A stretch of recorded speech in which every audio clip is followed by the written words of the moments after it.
ya nani? Ya koja majeshi. Na leo wanapigwa.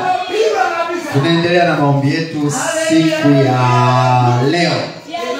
Ya nne ya kuombea, funga na kuomba kwa ajili ya kuombea haki itendeke, na pia kuomba kwa ajili ya baba yetu Josephat Gwajima. Amen. Basi naomba tukae. Jana tulikuwa tumejifunza kwa habari ya mtu kutoka kwa Mungu. Nakumbuka hilo somo tulikuwa tumejifunza a man from God. Mtu kutoka kwa Mungu. Tukasema tukitumia tu mtu kutoka mbinguni peke yake haina maana. Haina ile, haiko powerful. Haijakuwa powerful than kusema mtu kutoka kwa Mungu. Tukajifunza kwenye kitabu cha John chapter 1 verse 6. Nasema palitokea mtu ametumwa kutoka kwa Mungu, jina lake ni Yohana. Tukajifunza kumbe mtu anaweza akaitwa na jina kabisa na jina lake ni Yohana, lakini ametumwa kutoka kwa Mungu. Tukajifunza jina la mtu alimati sana, kinachomata ametoka wapi. Na tukajifunza kama kuna mtu ametoka kwa Mungu, pia kuna wale waliotoka upande wengine. Kwa hiyo watu duniani ni mahala pa mapambano. Ni sehemu ambapo waliotoka kwa Mungu na wale waliotoka kwa mzee Kibogoyo, kwa mzee shetani. Wapo kuna waliotoka chini na wale waliotoka juu. Juu kwa nani? Chini kwa nani? Kule juu ametoka kwa nani? Kwa Mungu. Kwa hiyo tukajifunza jana somo la mtu kutoka kwa Mungu. Kwa hiyo nairudia tena andiko hilo, John chapter 1 verse 6. Yohana 1:6 inasema palitokea mtu ametumwa kutoka kwa Mungu, jina lake huyo mtu anaitwa Yohana. Tukaanza kumuelezea Yohana jana, nakumbuka tukasema Yohana alikuwa na baba yake wa mwilini anaitwa mzee Zakaria, na mama yake anaitwa Elizabeth. Amezaliwa, baba na mama ni wazee, wana umri mrefu sana, ila amezaliwa hajaipata mtoto. Baba na mama hawajaipata mtoto. Moja ya maombi ya baba, Mungu nipatie mtoto, Mungu nipatie mtoto. Ndio maana alipokuwa kwenye zamu yake kanisani, Biblia inasema wakati wake wa kutoa sadaka kwenye madhabahu ya kufukiza uvumba, malaika Gabrieli akamtokea akamwambia usiogope. Cha kwanza akaambiwaje? Maombi yako na dua zako zimesikika wapi? Kwa hiyo Mungu atakupatia mtoto. Na huyo mtoto sasa anaanza kuelezewa kwamba huyu mtoto atatembea, ataitwa Yohana. Kwanza utamwita Yohana, na watu watakuwa na furaha siku ya kuzaliwa kwake. Naye ataigeuza mioyo ya watoto ielekezee baba zao, na mioyo ya baba ielekee watoto wao, nisije nikaipiga dunia kwa laana. Baadaye akasema mtoto huyu atakayezaliwa muite Yohana.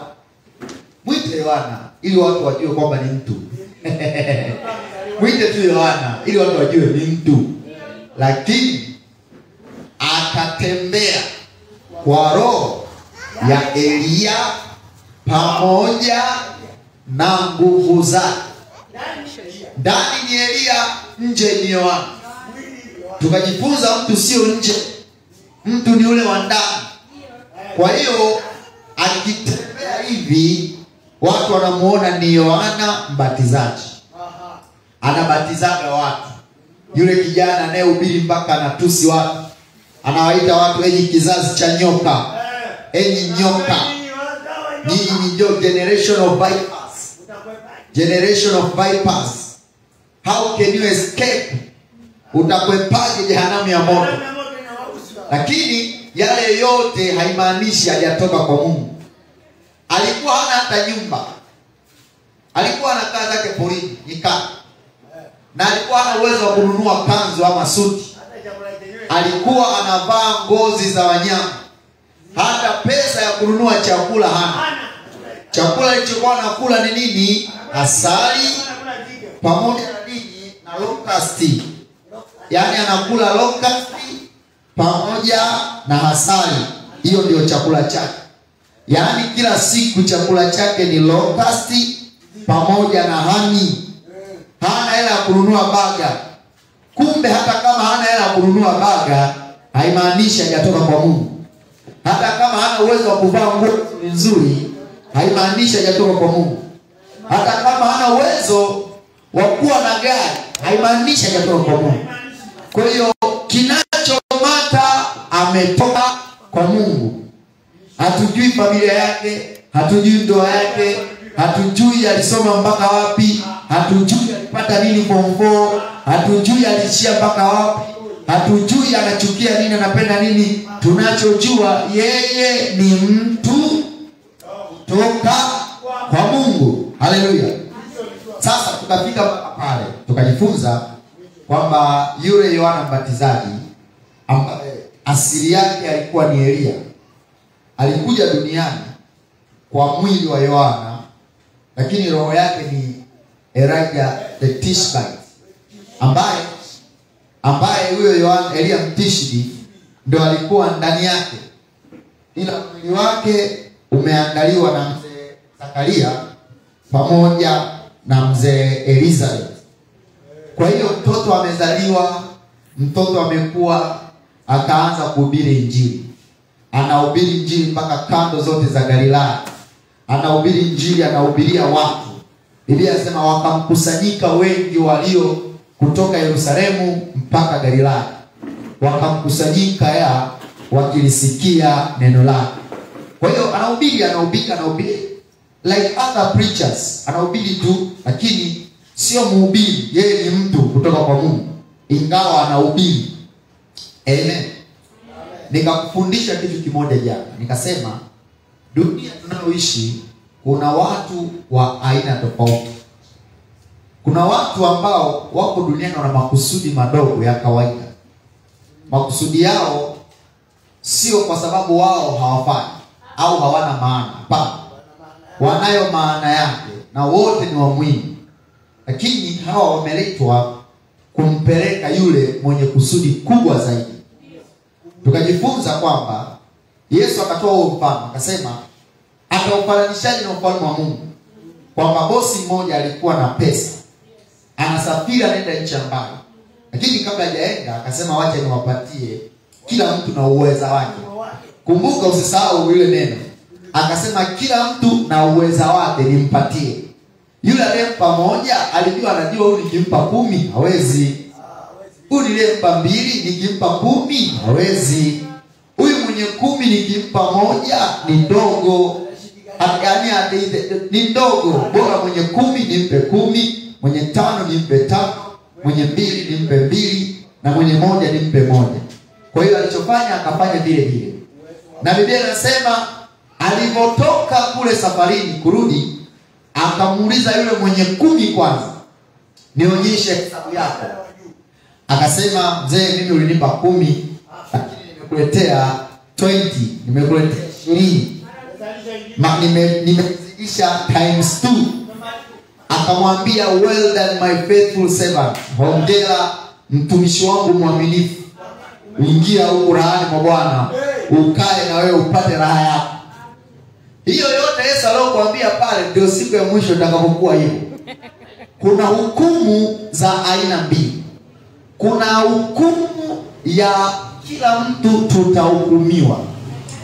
Alafu cha ajabu ni kuambie kitu. Wewe uliokoka utahukumiwa mara hizi. Shetani atahukumiwa mara hii.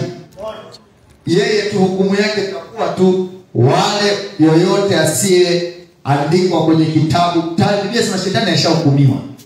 Kwa hiyo yeye akifika mbinguni haina haja ya kuuliza maswali, anakamatwa jehanamu amekwisha. Lakini sisi wengine tutakao baki anaanza.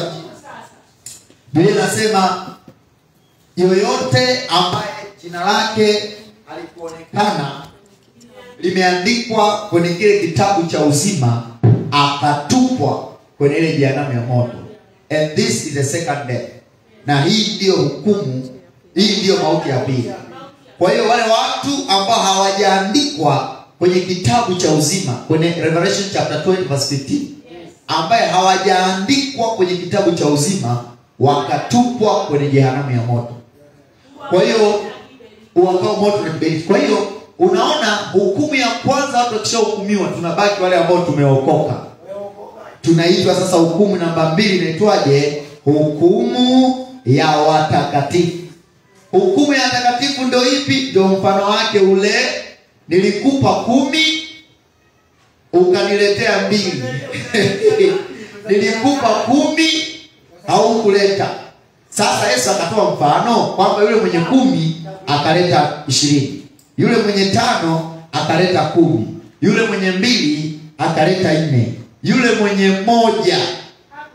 mwenye moja akasema mimi nilikaficha kwa sababu na kujua wewe ni mtu mgumu. You are hard man. Unavuna mahala usipopanda na kujua. Kumbe watu wagumu ni wale wanaovuna wasiopanda. Wale ambao hawatoi wanaongojea kupokea. Ila wanangoja ndio wanaitwa watu wagumu. Kwa hiyo jamaa alimuita Mungu, wewe ni mtu mgumu wewe. Sio alimuita Mungu, alimuita Bwana wake. Akamwambia hiyo hatima unavuna mahali usipopanda. Biblia inasema yule bwana wake akamkasirikia mtu yule. Akamwambia nenda zako, my slothful servant. Yaani wewe ni mtumishi wangu usiyekuwa na maana yoyote. Wote ni watumishi wake, lakini huyu mwenye moja hakutaka alete 10. Alichotaka aliletee faida. Kwa hiyo kwenye watu walio duniani tumetoka mbinguni, kila mtu amepewa nafasi yake. Mwingine nafasi yake kufanya uinjilisti. Sio lazima awe SNP. Yaani yeye kuwaita watu njoeni kanisani. Unaifanya ile mbele za Mungu, anakuhesabia well done my faithful servant. Well done. Mwingine kazi yake ni maombi. Watu wanakuombea rikapashetete, naye anakuambia well done. Kwa sababu kupitia rikapashetete, kupitia kufanya uinjilisti, inamfanya huyu mwenye jukumu fulani la kuhubiri apitishe. So maybe anayehubiri maybe amepata 2. Si ndio? Unaelewa vizuri? Yes. Ama amepata 5, ama amepata 10, ama amepata 100, ama amepata 1000. Kwa hiyo mchungaji peke yake ama kiongozi peke yake anayerusha mabomu bila kuwa na wale wengine wadogo, kazi haiendi. Na ndio maana tukamuona Yohana ametumwa kutoka kwa Mungu. Na huyo Yohana amepewa jukumu lake sio kuwaokoa watu na dhambi zake. Kweli. Jukumu lake sio kuitwa Masihi mpaka mafuta ya Bwana. Yes. Hakuja kufa msalabani, ila ametumwa kutoka kwa Mungu. Jukumu lake ni kufanyaje? Kuitengeneza njia ya Bwana. Kwa hiyo Yesu angekuja bila Yohana ingekuwa ngumu watu kumwamini. Kwa sababu Yohana ndio mtu aliyemtambulisha Yesu mbele za watu. Yes. Akasema huyu ndiye mwana kondoo wa Mungu aichukuae nini? Dhambi ya ulimwengu. Na hapo Biblia inasema Petro, Yohana na Yakobo walikuwa wanafunzi wa Yohana. Wakamwambia Yohana, na kuomba tumfuate huyu sasa. Kwa huduma ya Yesu hakuanza na uinjilisti. Ilibidi mtu amfanyie uinjilisti yeye aendelee. Kwa taarifa yako, huyo unamwona Petro mpaka Yesu anasema wewe Petro, juu ya mwamba nitaijenga kanisa. Yule Petro alikuwa ni mwanafunzi wa Yohana Mbatizaji. Ila alipoonyeshwa na baba yake, pateni yule, ndio mimi ni mzuri lakini yule analo kubwa zaidi yangu. Na mwangalie Yesu anapomrifaa Yohana Mbatizaji. Anasema katika wote waliozaliwa na mwanamke hakuna aliye mkuu kuliko nani? Yohana Mbatizaji. Kuliko nani? Yohana Mbatizaji. Kwa hiyo haijalishi watu wanamuona, unaweza ukamwona mtu fulani mchungaji mkubwa, ila mbele za Mungu ni nani? Ni mdogo kuliko yule aliyetengeneza njia. Kweli. Usidanganywe kwamba yule aliyepewa kubwa ndio mkubwa. Hapana. Yule aliyelifanya ndio kubwa. Kweli. Kwa yule aliyepewa kubwa ataonekana mkubwa mbele za Mungu kwa sababu amelifanya lililo kubwa nini mbele za Mungu. Kwa hiyo Mungu akimwangalia Yohana Mbatizaji na akimwangalia mwanae Yesu kwa namna ya kiubinadamu, anasema Yohana ni mkubwa kuliko huyu. Hayo maneno amesema Yesu. Yesu amezaliwa na nani? Kwa damu ya mwili. Si amezaliwa na mwanamke? Yes. Si amezaliwa na mwanamke? Yes. Yesu angesema kati ya wote ambao waliozaliwa na baba zao hakuna mkubwa kuliko Yohana, tungesema Yesu amejiondoa. Tumesema amejiondoa kwanza kwa sababu yeye alizaliwa bila nani? Bila baba. Lakini anasema wale wote waliozaliwa na mwanamke hakuna aliye mkuu kuliko Yohana. Inamaanisha na yeye yumo. Kwa nini? Yohana yeye hajaja kufa msalabani, ndio maana hatuwezi toa pepo kwa jina la Yohana. Ila mbele za Mungu yeye ni nani? Ni mkubwa. Kwa hiyo nikimaanisha hivyo simaanishi wewe unalo dogo, huyu analo dogo. Kwa hiyo hilo dogo ulionalo ukilifanya kwa umakini na ukalifanya kwa uaminifu, mbele za Mungu anakuona mkubwa kuliko yule. Amen. Amen. Amen. Sasa narudia tena mara nyingine kwa sababu leo muda wetu tumeanza late kiasi. Yes. Sasa nimalizie kusema kwamba tukajifunza jana kwamba mtu anaweza akaja duniani ana tabia za ubinadamu, lakini sio binadamu. Sio kila unayemwona duniani mwenye majukumu makubwa ni mtu wa kawaida. Ama ametoka kwa Mungu ama ametoka kwa shetani. Na kuonyesha mtu alikuja duniani kuua watu kwenye Biblia. Sio watu tu, watu wa Mungu. Yaani amekuja mission ya kuwatoboa mama za watu mimba. Na yule nabii alipomuona alilia. Akasema najua utakalowafanya Waisraeli. Wewe utatoboa mimba za wamama. Kwa nini? Ajenda yule mtu ametumwa kutoka huku kwa lengo la kuangamiza watu. Nikatoa mfano wa Alexander the Great. Nikakwambia kwamba Alexander the Great, historia kwenye Biblia imeandikwa. Historia, Alexander the Great ni mtu ambaye alizaliwa na yeye bila baba kwa mwili. Oh yes. Alizaliwa bila baba kwa mwili. Alexander the Great. Mama yake alilala usingizi kwenye ndoto, akaota ndoto anafanya mahusiano kama vile wewe unavyotaka unafanya mahusiano na mwanaume ndotoni. Na yeye sisemi wewe utazaa mtoto jini. Pia kuna possibility. Kataa hiyo ndoto kwa jina la Yesu. Kwa hiyo yule mama akaota ndoto amelala na nyoka. Lakini asemi ndoto kama ndoto. It was like a vision. Yaani anaona vitu kabisa live. Nyoka anakuja analala naye. Baada ya kulala naye akaconceive. Akapata ujauzito. Sasa baba yake na Alexander the Great ambaye ndio mume wa mama yake alikuwa vitani. Kule vitani kwenye process ya kutaka kiu ya baba yake ilikuwa kutawala dunia. Kwamba asikuwe tu rais ama mfalme wa Greece, lakini aje mpaka Afrika. Ndio maana walikuja hadi Afrika, hadi Misri. Alexander alitawala. Ndio maana Egypt kuna mji unaitwa Alexandria. Na akapata mtoto na queen wa akaja akapata mtoto na mtoto wa Farao. Hii sio kwenye Biblia, zipo. Unanielewa? Yaani nakuelezea vitu ambavyo vipo na viko mpaka leo hii. Kuna watu wanatembea lakini ndani yao sio wanadamu. ndani yao. Mimi sisemei nje, nasemea ndani yao, sio wanadamu.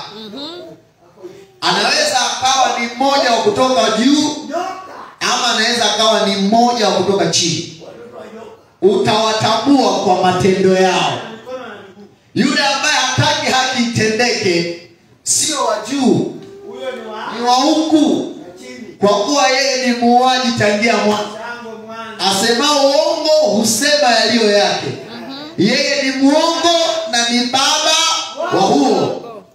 Na yule aliyetoka juu, ndani yake amejaa neema na kweli. Akaja kwetu tukamuona kama mwana pekee wa Mungu, amejaa neema na kweli.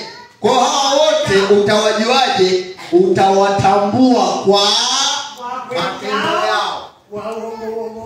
Utawatambua kwa matendo yao. So Alexander akazaliwa, the great, akazaliwa miaka ya karne ya nyuma kabla ya Yesu. Alexander alikuwepo kabla ya Yesu Kristo kuwepo duniani. Alianza yeye, maybe you don't know. Kipindi hicho hakuna risasi. Vita walikuwa wanapigana na mapanga na mikuki na mishale na mawe, ndio zilikuwa vita. Kwa hiyo Alexander akazaliwa kama binadamu wa kawaida, akaishi. Baada ya kuzaliwa akatengeneza jeshi. Kumbuka kiu ya baba yake ilikuwa ni kuitawala dunia, na alikuwa anamuomba Mungu wake. Yule Mungu wake anayemuomba, kwenye Biblia kuna miungu mingi. Mungu ni mmoja. Niangalie mimi, Mungu ni huyu mmoja. Biblia inasema Mungu ni mmoja, na kipatanishi kati ya wanadamu na Mungu ni Yesu Kristo wa Nazareti. Umeelewa? Mungu ni huyu. Mungu, niangalie vizuri, Mungu ni huyu mmoja. Mungu ni huyu mmoja. Ila kuna miungu wengi. Kwenye Biblia kuna Mungu anaitwa Ashtaroth, ni Mungu. Kwenye Biblia kuna Mungu anaitwa Baali. Kipindi cha Ahabu na Yezabeli, Mungu hao alikuwa nani? Baali. Kwenye Biblia Mungu anaitwa Atemi wa Efeso. Kwenye Biblia miungu ni mingi sana ndani ya Biblia. Kwa hiyo kwenye miungu ni, hapa nieleze kidogo sana. Miungu ni mashetani yaliyopewa sadaka sana, yakapata nguvu, yakapata ile neema ya kuitwa kama nini? Sasa ndio maana naelewa Biblia inaposema kwenye ile kitabu cha Psalms chapter 4 verse 2 inasema sisi ni miungu na wana wa Mungu aliye wapi? Aliye juu. Sasa naanza kuelewa. Una bahati wewe. Tujikupea sadaka wewe. Kuna watu wanakuabudu wewe. Kuna mwanadamu alikuja duniani anaitwa Buddha. Alizaliwa nchi ya Nepal, mahali ambapo kuna Mount Everest. Lakini alikuwa anafanya miujiza, akafa. Wale watu wakamwabudu, wakasema huyu ni nani? Ni Mungu. Yeye, nielezee sasa, nikupe akili. Yeye ndani mwa kimwili ni nani?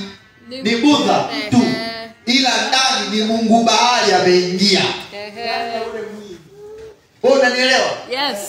Yaani ndani ya Buddha kuna lishetani linakaa ama hewani, ama baharini, ama kuzimu, linaingia ndani yake, linapewa nguvu, alafu linaanza kutoa mali. Baadaye watu wanaanza kumwabudu kama nani? Kama Mungu. Umemwona Mungu wa mbinguni akaingia ndani ya tumbo la mwanamke, akazaliwa. Sasa hivi tunamwabudu, na ndivyo hao wengine wamefanywa hivyo. Kwa hiyo sasa lile li Mungu likaingia ndani ya tumbo la mwanamke, akazaliwa mtoto anaitwa nani? Alexandra. Au akazaliwa anaitwa nani? Buddha. Unaelewa? Anatembea duniani, ila ni nani? Ni miungu ama Mungu. Miungu ama Mungu wa dunia. Kwa hiyo anatembea. Sasa, sema amen. Amen. Yule jamaa, yule alipofikisha miaka kama 9 hivi, akaenda vitani. Mtoto wa miaka 9 anaenda vitani. Anaua. Wakasema Alexandra, moja ya slogan yake ni kwamba tunapigana, haturuhusu mtu kurudi nyuma. Ukiwa vitani ukasema baba tumezidiwa, baba turudi wapi? Alexandra anachukua panga, anakuua. Na wanaendelea. Hajui kushindwa. Waliotumwa mahali hawajui kushindwa. Hata kama dalili hazionekani, hawajui kushindwa. Kuna watu wamenielewa. Waliotoka mahali hawajui kushindwa, wala hawajui kugiva. Najua kuna kushindwa, nimepigana ila mmenipiga, lakini kuna ile nimeona mtanimaliza, acha nifanyaje? Wale hawajui. Kwa Alexander sifa yake, no retreat kama walivyosema, no retreat no surrender. Sifa yake yeye akienda vitani, ama tunashinda ama hatuendi. Lakini tukisema tunaenda, yaani tukisema tunaenda, la sisi pia wa kwetu hivyo, ama tunaenda ama hatuendi. Lakini tumeenda, lazima tutashinda kwa jina la Yesu. Tumeenda na lazima tutashinda kwa jina la Yesu. Sema haleluya. Haleluya. Kwa hiyo unaona sasa, na kuonyesha fact ya watu walioishi duniani ambao walikuwa na kale kakitu ndani. Ni kijana wa kawaida, lakini ndani yake kitu kinaitwa kushindwa hakipo. Yaani Alexander alikuwa anaenda na wajeshi 1000, anaivamia nchi kama ya England for example, ama anaivamia Spain, anaingia Spain. Hii Spain mnayoisikia Spain, nchi ya Spain, mahali hapo kuna Real Madrid, FC Barcelona, Spain. Pale kuna territory yake, kuna walinzi wake. Alexander anaenda na watu kama 100, anasema tunafia humu vitani ama tunawamaliza. Sio kwamba yeye anawatuma, yeye yuko mbele. Sio kwamba yeye anasema jamani, najua mimi ni mfalme yeye Alexander yuko mbele. Yuko mbele na mikuki na mishale na mapanga, twendeni. Wakienda pale hata kama itawachukua mwaka mzima, ndani ya mwaka mzima tayari Spain yote iko chini ya Ugiriki. Wakaivamia mpaka nchi aliyozaliwa Yesu, inaitwa nani? Israeli. Na ndio maana Biblia Agano Jipya imeandikwa kwa lugha gani? Kigiriki, kwa sababu alivamia mpaka Israeli, akaiweka chini. Tulia. Mimi ndio kusema. Kwa hiyo akaja mpaka Afrika. Akaingia hapo Egypt. Yule Farao tulomsoma wakati wa Musa, Farao mwenyewe na majeshi yake yote akaweka mkia chini. Tangu wakati huo mpaka leo kuna mji pale unaitwa Alexandria. Ule mji Misri kwa sasa ni nchi ya Kiislamu almost 70% ama 80%. Lakini kuna jina la Kikristo hapo ndani. Kwa nini? Huyo mwamba alikuwepo kabla ya Yesu. Kuna mtu pale unaitwa nini? Alexandria. Ameingia, amemwambia Farao tulia. Ameambia wengine tulia. Kwa hiyo akaanza akaishika Ulaya yote, anasambaa, anatembea. Lakini kwa bahati mbaya sana alikuja, hakuuawa vitani. Alipoenda kule ndani ya kambi lake kulikuwa na uasi. Aliyemwachia State House anaanza kusema mimi ndio. Ikabidi afanyaje? Arudi kwanza. Urudi kule wakamwekea sumu kwenye chai, akanywa, ndio akafariki. Ila na kuonyesha sasa kwamba kuna watu wako duniani ama wametoka kwa Mungu ama wametoka kwa Ibilisi. Na utawatambua kwa matendo yao. Yule mwenye haki usiwaze kuuliza mbona sio ukono uzima. Ametoka. Yule unayemwona unajua huyu ametoka. Kwa hiyo sasa lengo la shetani ni kutawala nchi. Na lengo la Mungu ni kutawala nchi. Usidanganywe. Don't be deceived. Yaani Mungu ili aibariki, ndio maana Mungu aliangalia dunia akaona yote imeharibika. Akamwambia Ibrahim, toka wewe nikakupe nami nitakufanya kuwa nani? Taifa. Usisahau. Nami nitakufanya kuwa nani? Taifa. Mungu anataka yeye nini? Taifa. Na anamwambia kupitia sasa Yona, mimi kupitia hapa Ibrahim taifa langu litakuwa likazaliwa Israeli. Lipo mpaka leo. Lakini kwa nini Mungu alimuita? Ndio maana kupitia pale ndio wokovu kaanza kufanyaje? Kutokea duniani. Ndio maana Yesu anasema nilikuja kwa ajili ya wa nyumba ya Israeli. Sio bila vizuri. Anasema nalikuja kwa ajili ya walio wake. Ila walio wake wakamkataa, hawakumpokea.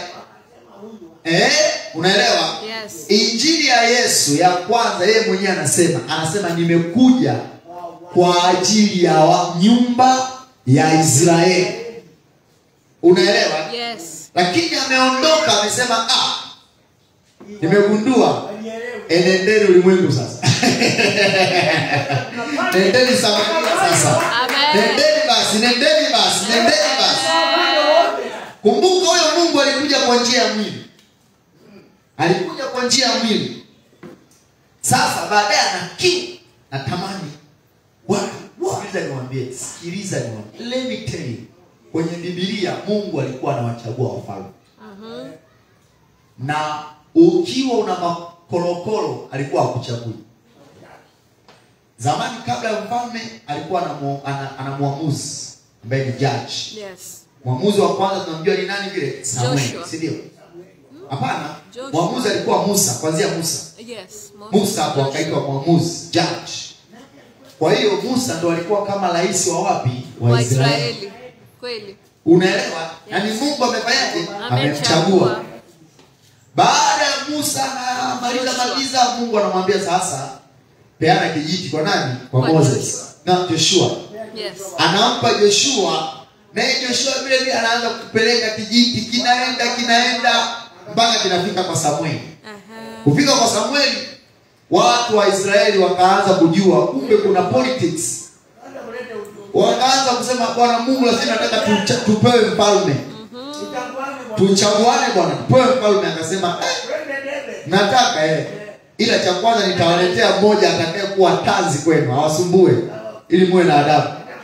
Akamleta nani? Sauli. Akawasumbua, Sauli akaenda. Kabla Sauli kwenda, Daudi alikuwa ameshamwandaa. Daudi ndio huyo nani? Mfalme wa Israeli. Anatoka Daudi anaenda kwa nani? Suleiman. Toka kwa Suleiman anaenda kwa nani? Rehoboam. Inaenda miaka ikaenda. Tunaiona vizuri? Yes. Kwa sababu lengo lake Mungu zamani alikuwa Mungu wa Israeli. Ndio maana tunamuita Mungu mpaka leo tunaomba Mungu wa Israeli. Kwa nini? Alitengeneza taifa lake. Ambaye yeye ndiye mfalme. Ndiye mfalme. Na anasema nyinyi mmemkataa Samuel. Mnamtaka mfalme. Hamjui kwamba mimi ndiye mfalme wenu. Soma Biblia vizuri. Kumbe hata Mungu anatamani kuitwa nani? Mfalme. Anatamani kuwa mfalme chini. Yaani anatamani kuitwa mfalme chini ya nchi. Anatamani. Ndio maana Yesu alipokuja, wale wachawi walipoangalia wakasema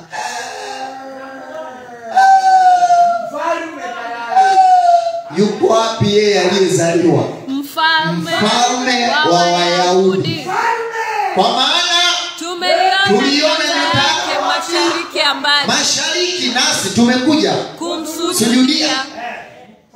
Kwa nini? Kwa sababu alikuwa anaona ni nani? ni mfalme mwingine.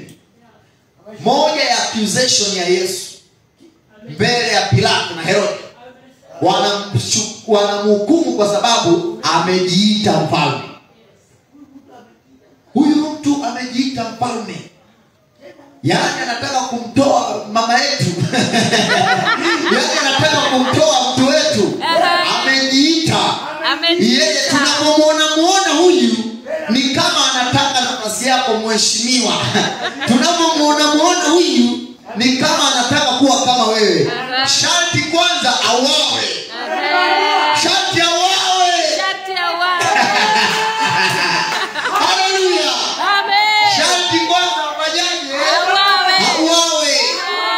Kwa sababu ya nini? Tunapomwona huyu anabehave kama anatamani hiyo nafasi. Na kwa sababu hiyo lazima kwanza auawe. Kwa taarifa yako, hakuna wa kumwangamiza yule aliyetumwa. Hayupo atakayemchukua yule aliyetumwa kwa Mungu. Yuko na nguvu zake zile zile. Mbingu inamlinda, malaika wanamlinda, na mishoni ya Mungu ni kuitawala Tanzania. Na mishoni ya Mungu ni kuitawala Kenya. Mishoni ya Mungu ni kuitawala Somalia. Mishoni ya Mungu ni kuitawala dunia. Lakini anatamani kuvaa mwili wa mtu aje duniani aseme kuanzia za dunia zimegeuka kuwa falme za mwanakondoo. Haleluya. Majeshi Bachi. Kwa tunaona sasa, kumbe tangu zamani Mungu alisikia wivu alipoona watu wanataka mfalme mwingine wa mwilini. Akakasirika akasema ila haina shida. Sasa sema mtu kutoka kwa Mungu, na kuonesha kwa dakika chache mtu kutoka kwa shetani. Wafalme wa pili sura ya 8 mstari wa wote hawajijuagi by the way, ila wanashangaa tu ndani kuna kitu cha kufanya haki ama uovu. Wafalme wa pili sura ya 8 mstari wa 7 mpaka wa 15. Naombeni tusome mstari kwa haraka ili tupate muda vizuri wa kuelezea. 1, 2, 3. Kisha Elisha akaenda Dameski na Ben-Hadad mfalme wa Sham. Tunaombe taratibu. Ben-Hadad ni mfalme wa wapi? Msisahau neno Ben-Hadad mfalme wa wapi? Alikuwa hawezi maana yake mgonjwa. Akaambiwa ya kwamba yule mtu wa Mungu amefika hapa. Mfalme akamwambia Hazaeli, chukua zawadi mkononi mwako, ukaende ili kumlaki yule mtu wa Mungu, ukamuulize Bwana kwa kinywa chake kusema, je, nitapona ugonjwa huu?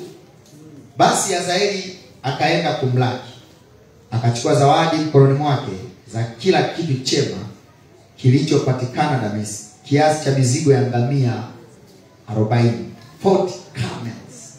Akaenda akasimama mbele yake akasema, mwana wako Ben-Hadad mfalme wa Sham amenituma kwako kusema, je, nitapona ugonjwa huu?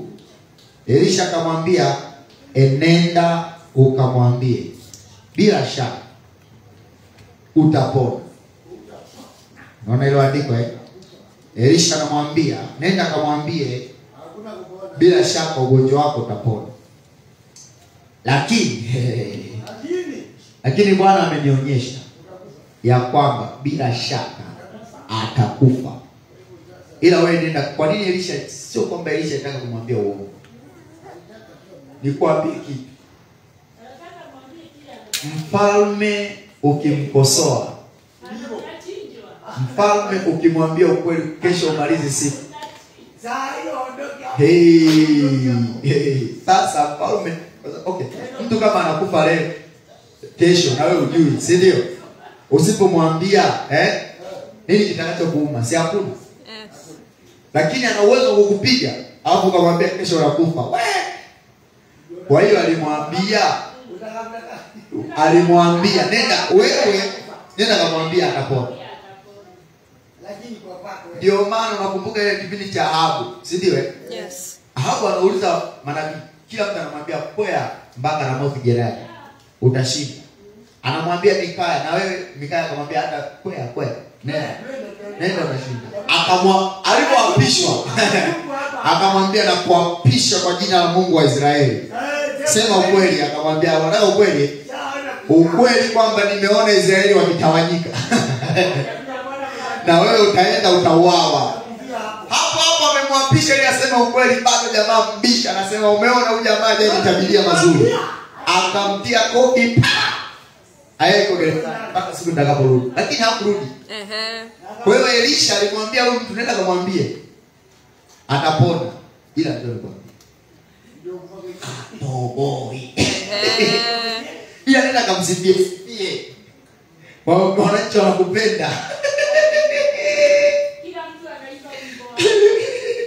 Nenda kamjaze uwe chawa wake uwe chawa, yani mfanye ila the reality mwaka utoboi. Ila msifie ajisikie comfortable, ila hatoboi. Hakuna kufa atakufa tu, yani atoboi. Ila atoboi. Ila mjaze maneno, mwambie unajua wewe ndio hakuna mwingine. Ila hakika atakufa. Kwa hiyo sasa mstari baada ya maneno hayo sasa jamaa anaanza kufanya sawa, nashukuru kubarikiwe. Mstari wa 11 Elisha sasa akamkazia macho hata akatahayari. Kutayari unajua mtu amekuangalia mpaka kuzubaa, unaelewa? Yani one shot kutayari hivyo. Sema hii akamwangalia nani? Hazaeli. Na yule mtu wa Mungu akalia machozi alipomuona Hazaeli. Baadaye akaanza sio kwa machozi yanaanza kutoka. Mtumishi wa Mungu analia machozi. Mstari wa 12 Hazaeli akasema, Bwana wangu unalilia nini? Why are you crying? Akajibu, kwa sababu na yajua mabaya utakayo watendea wana wa Israeli. Utazichoma moto ngome zao, utawaua vijana wao kwa upanga, utawaseta watoto wao wachanga, na wanawake wao wenye mimba utawapasua. Huyu Hazaeli sio mtu wa Mungu, tafadhali. Kweli? Sio mtu wa Mungu. Ni ufalme wa Syria. Yeye ni mtu lakini ametoka huko. Yeye hajijui. Nitakuonyesha akiwa hajijui. Nitakuonyesha akiwa afanyaje? Hajijui. Akajibu akasema. Mstari wa ngapi wa 10 na ngapi huo? 13. Akajibu akasema, lakini mimi ni mtumwa wako. Mimi ni nani? Mimi ni mbwa mfu. Soma Biblia. Anajiita mimi ni mbwa tu. Mbwa mfu. Mimi ni dog, like a dog. I am nothing. Sina influence yoyote. Kwetu hakuna. Kwa hiyo ukiwa umetoka mbinguni, kuna wakati unaweza ukajiona wewe you are nothing. Una lolote. Na akiwa ametoka kule chini, kuna wakati anajiona hana kitu. Ila yeye anatembea duniani, amembeba shetani asilimia zote, yeye hajijui. Lakini yeye anajiona tu ni mtu wa kawaida. Nilikuelezea hata habari za Hitra, nakumbuka? Yes. Kwamba Hitra amezaliwa, mama yake akakataliwa na baba yake, akazaliwa na single mother, akalelewa na nyanya yake. Mama yake akaolewa tena, akafukuzwa. Yaani maisha yake mpaka akajifunza mambo ya dini ya hivi. Akajifunza, akapokea komunio zote na kipaimara. Ila kilicho ndani hakihitaji komunio wala kipaimara. akishakuwa kule juu ndo anaamka sasa. Ndio maana kiu yake kuwaua nani? Waisraeli ambao ni watu wa nani? Wa Mungu. Wewe umenielewa? Kweli? Tumalize ibada, umenielewa? Nimekuelewa. Umenielewa? Ndio maana kiu ya Hitler ni kuwaua Waisraeli, akawaua watu karibia 200,000 Slovenia, watu 200,000. Aliua Jews more than 3 million. 3 million Jews. Kwa nini? Jews wakati ule walikuwa wameshatapakaa duniani. Wengine wako Kenya, wengine wako Ethiopia, wengine wako Egypt, wengine. Sasa akaanza kampeni ya kuwakusanya. Joeni huku tuwapromote, tuwape maisha mazuri bila wao kujua. Kumbe huyu ana mission ya kuzimu, kuangamiza watu wa Mungu. Wewe unanielewa? Kweli. Kwa hiyo anakuja anawaleta wote. Anawapiga gerezani. Hawapi chakula cha mateso. Anaanza anawaua. Anaanza kusema hawa ndio sababu ya laana. Sio kweli. Watu wa Mungu wameanza kuitwa tangu zamani, usifikiri tumeanza leo. Amen. Wale wenye Mungu walianza kutafutwa tangu zamani. Amen. Kwa nini? Kuna Hazaeli wa dunia hii bado yupo. Kuna Hazaeli bado yupo. Lengo lake kuangamiza. Kuna Hitler wa kizazi chetu yupo. Kuna Hazaeli yupo. Lengo lake ni kufanyaje? Kuangamiza watu wa Mungu. Kwa nini? Haleluya. Amen. Nafikiri mmenielewa sana. Tunakuelewa. Kwa hiyo kumbuka, nataka nikupe kitu kimoja ambacho hujui. Yes. Kwa habari ya Hazaeli. Hazaeli naweza nikamfananisha na Adolf Hitler. Hitler yeye hakuwa Mjerumani. Yeye alikuwa anatokea huko Slovenia. Si Mjerumani. Si Mjerumani, lakini akawa rais wa wapi? Wa Germany. Wa Germany. So sometimes kuna mwingine huko hapa unajiona wewe umezaliwa Kenya, lakini sio hapa. Ndio maana lengo letu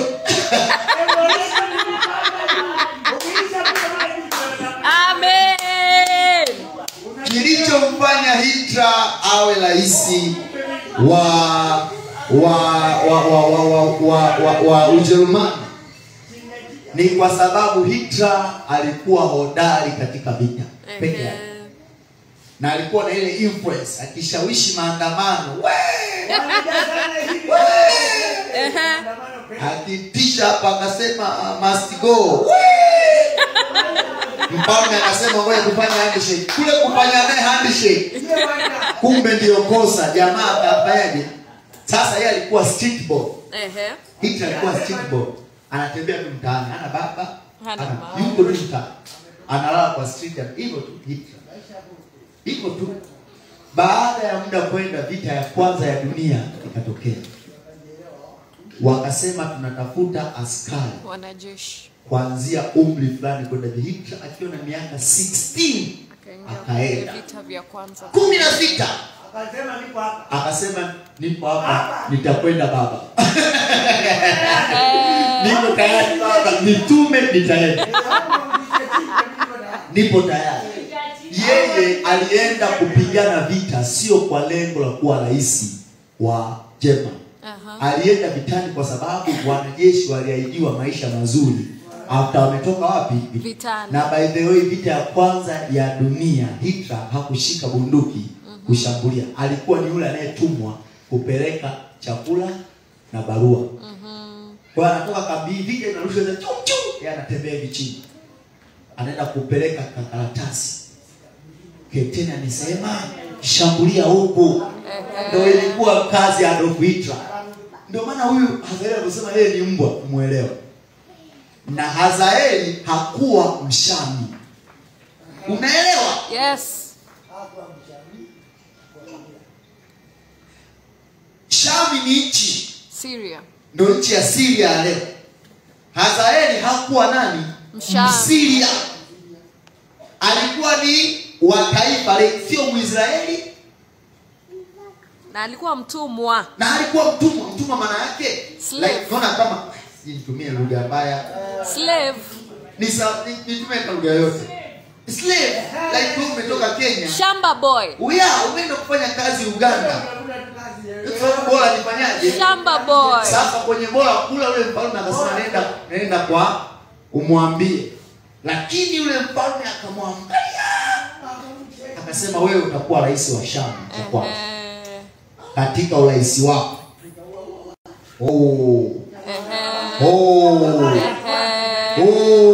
Ila yeye hajijui. Haki ya Mungu, sijui kama mmenielewa ninyi watu. Papecho mmenielewa? Papecho usidanganye. Kwamba sikiliza tu, naongea na wewe, usidanganye. Kwamba hivi ulivyo wewe, hivi leo ndivyo utakapokuwa 20 years. Of course not. Yaani usidanganye. Kilicho ndani. Sema unajua mimi nachojua ili uwe kiongozi lazima uwe umeenda mpaka degree. Si tulianza kuziacha akauliza tumekuja kugundua form 4 standard 8 primary.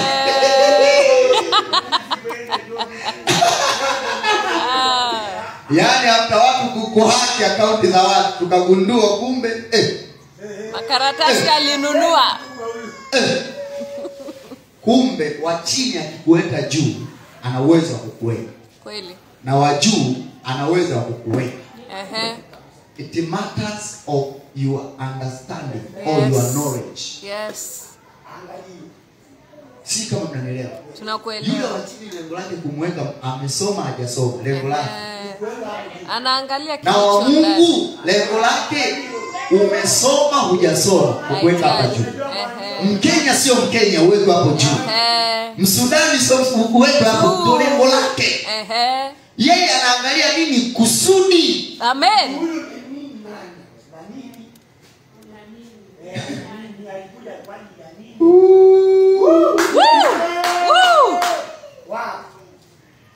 Tuangalie mstari wa 22. Hiyo 13:20. Tuangalie chapter 13 verse 22. Sikumaliza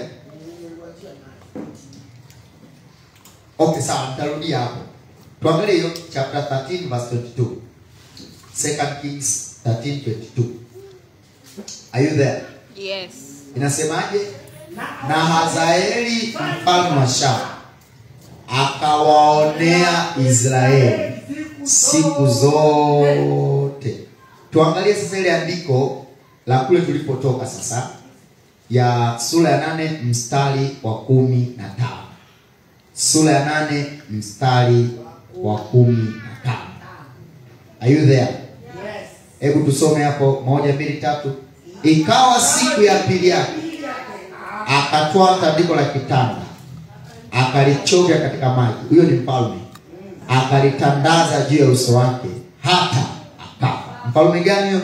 Ben-Hadad. Mfalme wa nani? Hatujui nini kilitokea kusema ukweli. Kwa sababu huyu aliyejiita umbwa na sio Mshamu. Tunaelezea, tuendelee. Na Hazaeli akatawala badala yake. Unanielewa? Nani akatawala? Hazaeli. Yule aliyesema mimi ni umbwa. Sura 13 mstari wa 22 ndio tulikuwa tumeisoma. Na Hazaeli mfalme wa Shamu. Yule aliyejiita umbwa. Mfalme wa nani sasa hivi? Akafanyaje? Akawaonea Israeli siku zote za Yehoazi ambaye alikuwa mfalme wapi? Wa Israeli.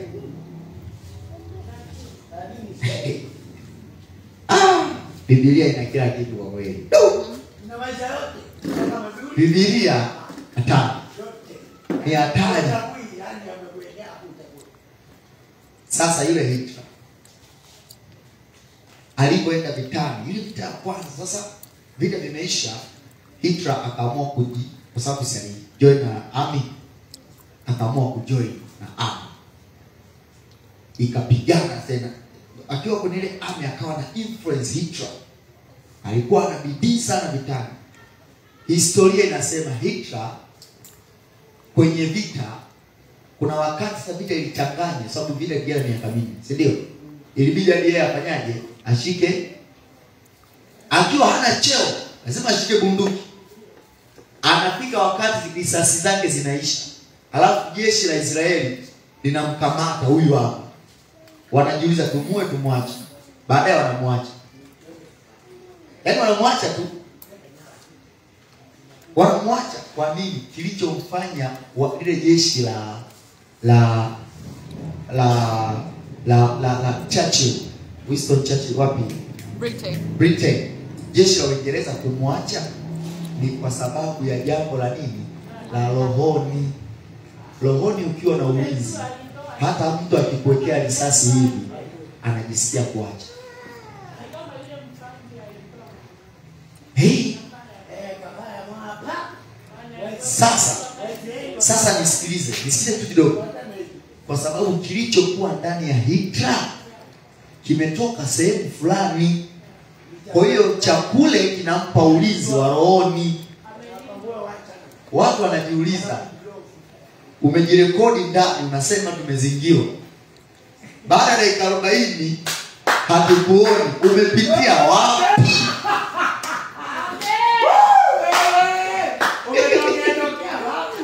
Shida umepitia wapi? Sisi tulitafuta njia ya kusema tunafunga, lakini sio kufunga. Tulikuwa tunakufuata wewe tukuue. Lakini umepita wapi? Milango tunaijua.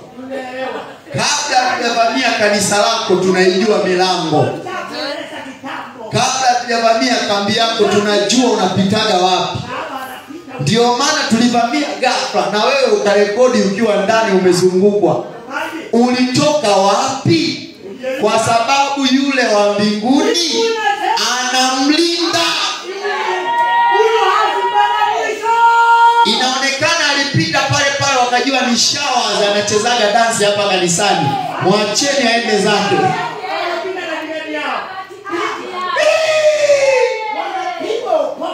Hata Yesu alipotaka kumua alifanyaje? Alipita katikati yao. Wasimtambue. Huyo ndiye Mungu tunayemwabudu, wewe umjui. Mahali ambapo dunia inaona haiwezekani, yeye anaanza kutoa wokovu pale. Mahali ambapo nuru inaanza kuonekana, alafu ghafla ile nuru kama inafunikwa hivi, hatuna matumaini. Kwenye hapo kanuru Mungu anakainua mpaka watu wanashangaa. Kwa nini? Ndio jukumu lake. Kwa kadiri Kenya tunaiombea nchi ya Kenya. Nisikilize niwaambie. Kwa kadiri watu wa Mungu wanavyoiombea amani Kenya, haki Kenya, kila kitu tunaiombea nchi yetu, Mungu anachofanya anataka yeye aje duniani awe rais wao.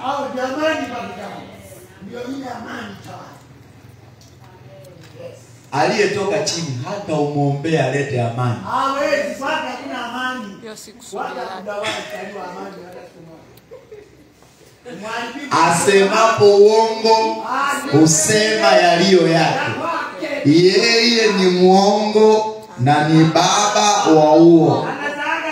Yeye so akisema rika mama, hera mama, tegelele. It's okay sometimes unapunguza ule uwezo wake, lakini ile pure. Kwa hiyo naambieni ukweli. Naweza nikaongeza hivi kama jinga. Naomba niruhusieni. Paulo kuna maneno alikuwa anasema hapa nimenena kama mpumbavu. Hapa anasema nimenena kipumbavu, si ndio? Mtaniruhusu nene kipumbavu. Kipumbavu maybe unaweza kuona hivyo ama mimi. It depends wewe unaonaje. Miaka ijayo atakaye kuwa rais wa hapa atakuwa wa ufufuo.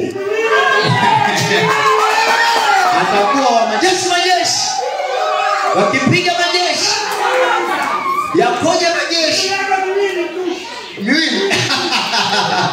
Mimi sijui, mimi sifanyaje, Bwana anafanyaje, Bwana anafanyaje, Bwana anafanyaje.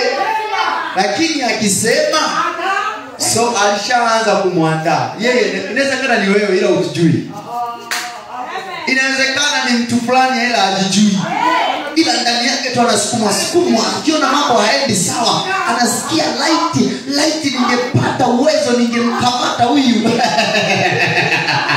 Hiyo kiu sio ya bure, ni ya Mungu ambaye amekuwekea, na yeye yumo kwako ndani. Unamfahamu kama anaitwa Charles, kumbe sio Charles. Kama vile Yohana sio Yohana, ni mtu. Haleluya, tumelewana. Watu wa ufufuo na uzima ni lepesi kuelewa injili hii. Tukae chini. Namalizia sasa tuombe. Kwa yule Hitler vita baadaye, kabla ya vita ya pili kutokea, Hitler alikuwa ana influence kambini, watu wanampenda sana. Baadaye yule Hitler akaunda chama chake kinaitwa Nazi, nafikiri mnafahamu, si ndio? Ikapigwa siasa pale, akachukua nchi. Sasa alipochukua tu nchi, yeye ndo akasema mbona vita iliishia hapo? Kwa nini sitokee vita ya ngapi? Ndio maana vita ya pili kutokea ikaundwa the League of Nations, nafikiri, si ndio? Ndio UN ya leo. Moja ya accusation ya Hitler na nchi ya Ujerumani ni kwa sababu wao ndio inasemekana waanzilishi wa nini?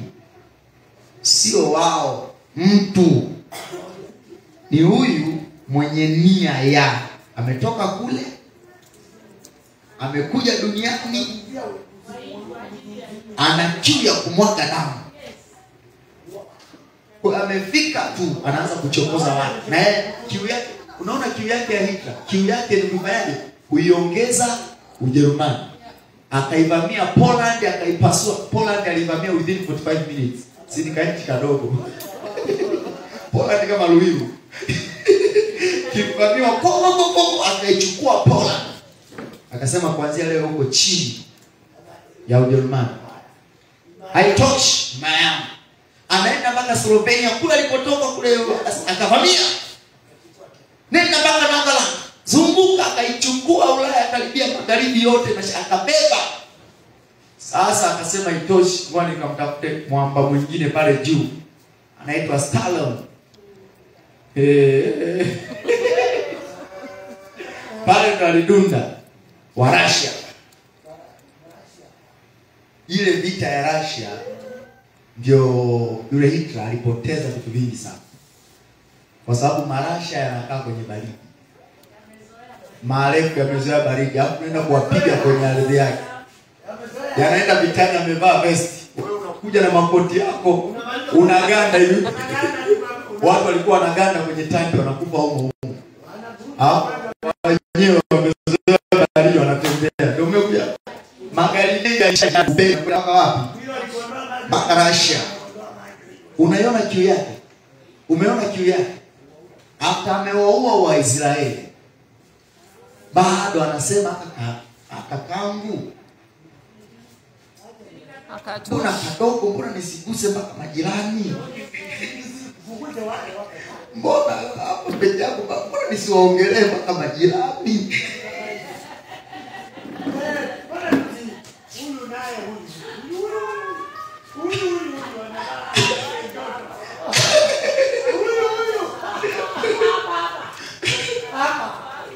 Mbona nisiguse na majirani, mbona hapa tu, mbona hapigwe kwa jina la Yesu. Haleluya, amen. Nafikiri mmenielewa. Nimefundisha kwa hekima sana ili unielewe. Sasa tukiwa tunaomba uwe na ile akili ya roho, maarifa ya roho. Tunapoendea watu wa Mungu ni pazuri, usidanganye. hatufungi na kuomba kwa sababu ya kanisa letu lifunguliwe. Sisi hatufungi na kuomba ili Mungu fungua kanisa letu. Hayo ni maombi madogo kweli. Akitolewa yule Goliathi, si tu kanisa kufunguliwa.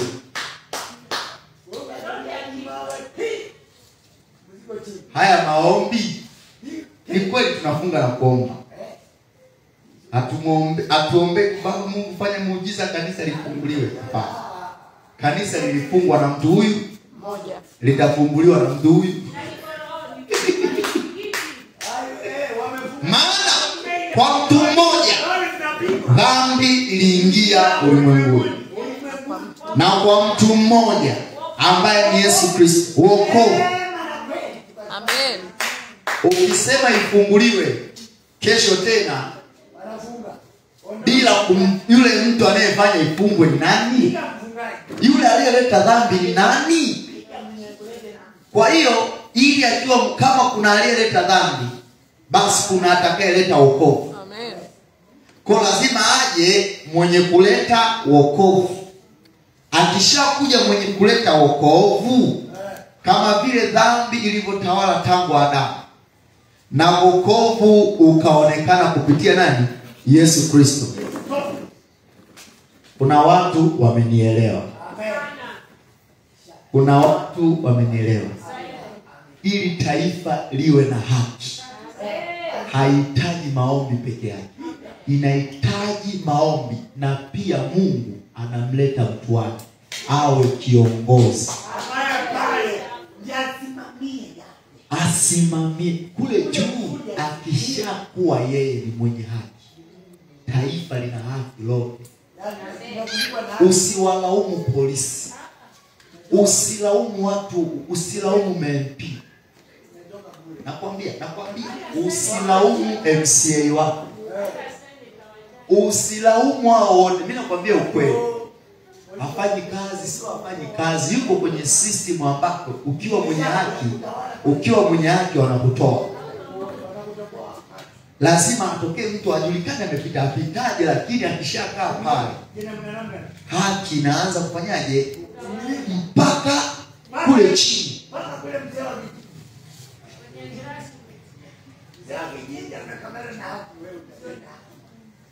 Nirudie mara ya mwisho. Usilaumu polisi. Yuko pale ana familia yake, ana watoto wake. Kuna maybe shule zinafunguliwa next week, anatakiwa arudishe apeleke school fees. Alafu master wake amemwagiza nenda kafanye 1 2 3. Yeye anachojua hili ninachofanya sio cha haki. Hata mimi watoto wangu wanaweza, lakini because mimi ni baba, nikirudi nyumbani watauliza umeleta nini? Wacha tu nifanye, after all si ataisha. Unanielewa vizuri? Yes.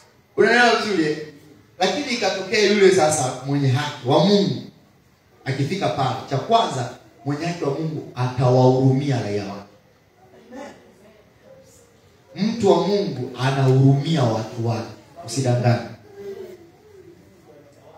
Cha kwanza atasema hawa polisi waongezewe mishahara ili waache kuchukua kwa kitu. Waache kukupa wale wanauza chang'aa. Sisemi chang'aa nzuri waache kukuwakiona tu gari tu ndio hiyo. Waache. Zile ni njaa. Na hawajaanza. Kwa hiyo unaona sana najua mimi nilikusanya 10 50 ni miaka 500 nimepeleka chakula nyumbani. Kwa hiyo wewe utaanza kumlaumu. Hapana, usilaumu yeye. System imemleta ikamfanya awe vile. Mwalimu MP wetu sijui anakula, sijui anaiba, sijui imetumwa yoda, imefanya nini, imefanya nini. Yeye aliona ilitumwa bilioni 20, ikamfikia 20 milioni. Serikali imesema bilioni 20, yeye imemfikia bilioni 20. Kila akiuliza imekuwa wapi, anashangaa imeenda kwa huyu. Na mimi nijenge barabara.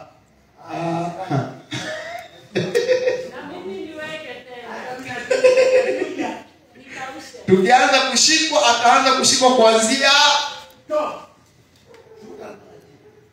Ndio maana unashangaa kuna baadhi ya project hela imetoka bilioni 20.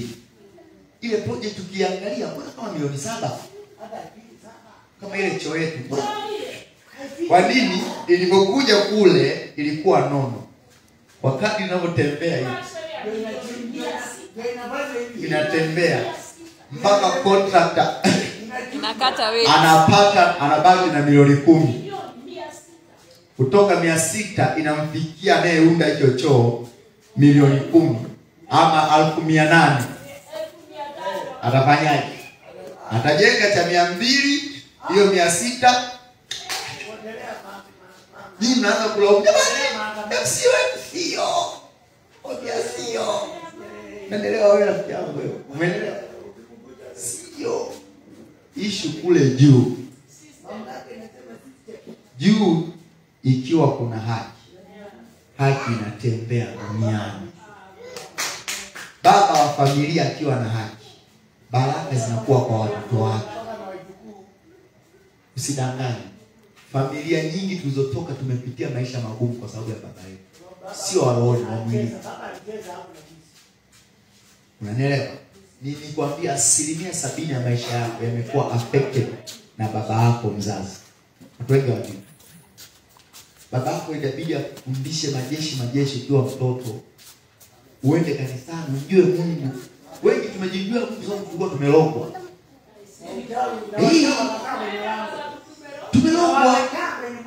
Tumelogwa. Tukienda kanisani na mama baba yuko nyumbani. Muende mniombe. Nyie ndeni mbanyaje niombe. Unanielewa? Anashida klabu.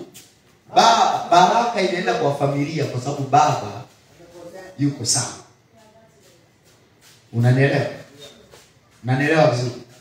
Sisemi familia yenu imelaniwa. Nasema kuna baadhi ya mambo yanakuwa marahisi kwa sababu baba alijua jukumu lake. Na ana Mungu. Kwa hiyo chochote baba anachoomba, bariki wanangu. Mungu wa mbinguni anatamani Mungu anatamani kutawala duniani. Hata anatamani kutawala familia yako. Ila anahitaji tu mtu wa Mungu. Kiangalia baba anawaza tu manium. Anaanza kuwekea odds.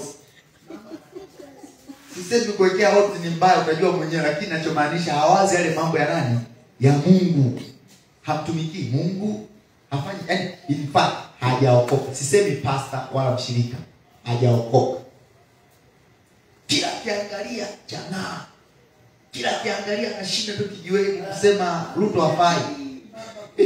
Lakini kwenye ile mambo ya muhimu hayumo. Kila mmoja anataka kurusha zile baraka zake. Anasema acha nisiweke nyingi, niweke tu. Haleluya. Hebu shika sadaka yako sasa tuombe. Nataka tuombe. Sisi tutamuombea baba yetu. Amen. Sisi tunamuombea baba yetu. Kinachofuata ni kumuombea nani? Baba yetu. Baba akishakuwa sawa, nchi inakuwa sawa. Kanisa inakuwa. Kwani si alisema tu, si yeye Yesu ndio alifanya ikafungwa. Yeye ndio ilifanya wale watu wakafanyaje? Wakafunga. Ina maana hata ni yeye atakayefanya ifanyaje? Afungue. Ukiwa na D hizi unanielewa. Unaelewa nikisema hiyo proverb.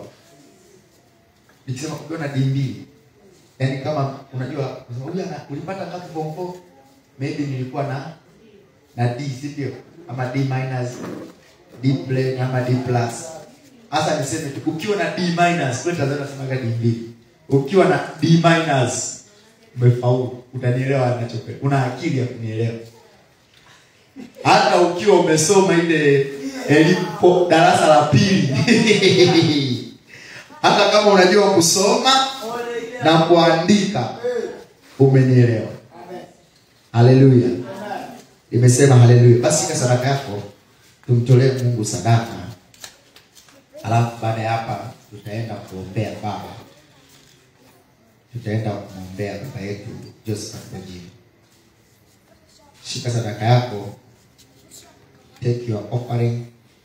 Kuna mahali ambapo wanatoa chini hapa tulipia hapo.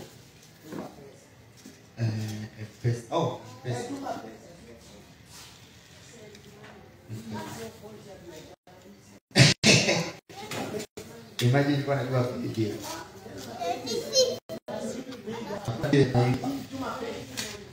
Wewe unatuma pesa kwa hiyo account hapo ambayo itatufanya tuendelee kuwa na stima hivi vyombo viwekwe sani, na pia ni kanuni. Biblia inasema usiende mbali kwa ukiwa mkono tu. Acha niombe kwa ajili ya sadaka. Baba Mungu, ninaibariki sadaka hiyo ishike kwa mkono wa kuume. Ninaibariki katika jina la Yesu Kristo. Kupitia sadaka hii Bwana, ikae ukumbusho kama vile ulivyokumbuka Cornelius maombi yake na sadaka yake. Bwana, ukumbuke na huyu katika jina la Yesu. Amen. Amen. Basi tumtolee Mungu sadaka. Alafu tunamtolea Mungu sadaka, tutaipa ka wimbo moja wa kuabudu wenye umetupeleka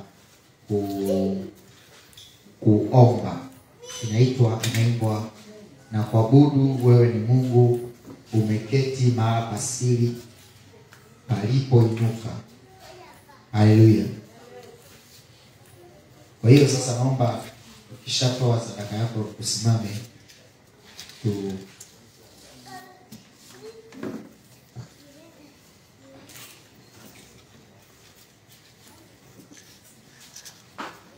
tuimbe na kuabudu wewe ni Mungu.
Umeketi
Sema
Kwa damu ya mwana kondoo, kwa damu ya mwana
kushambulia kapara na shamba.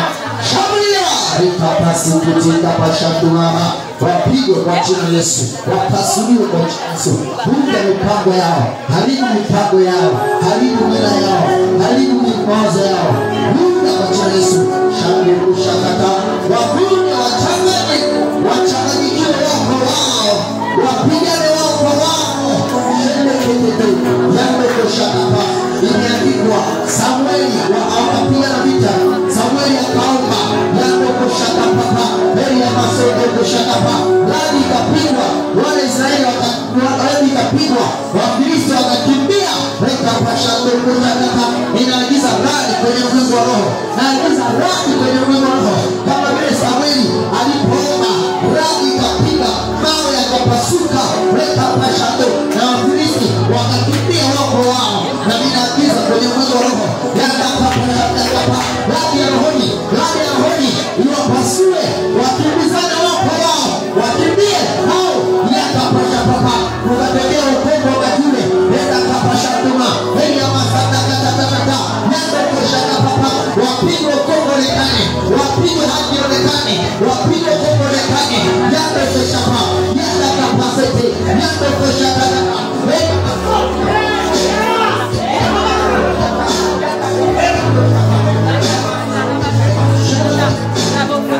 Hei ya masata yando kushaka papa. Shindana.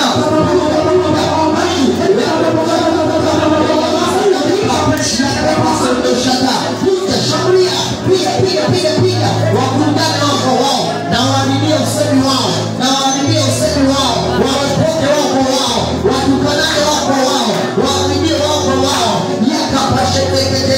Imeandikwa Bwana akasema na tushuke tuharibie usemi wao na ninashuka na mwaribia waumane wako wao wapigane wako wao waharibiane wako wao. Yando kushaka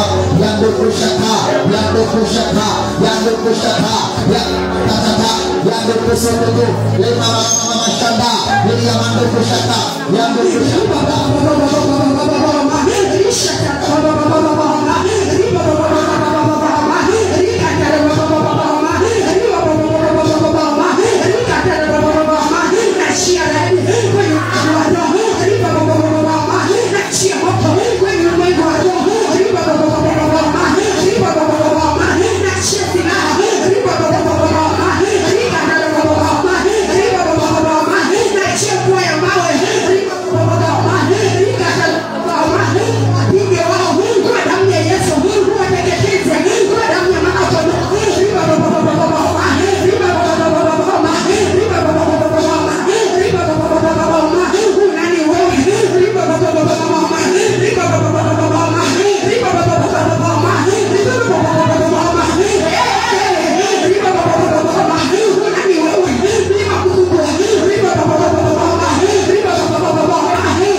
Tumwambie Bwana anastahili. Haleluya.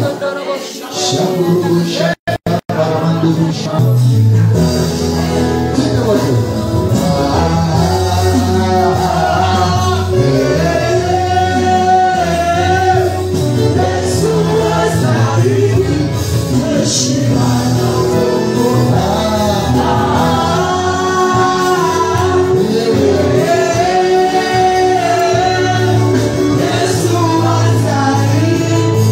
Shimano tukufu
Basi ongeza makofi na shangwe na vigelegele tunapomkaribisha mama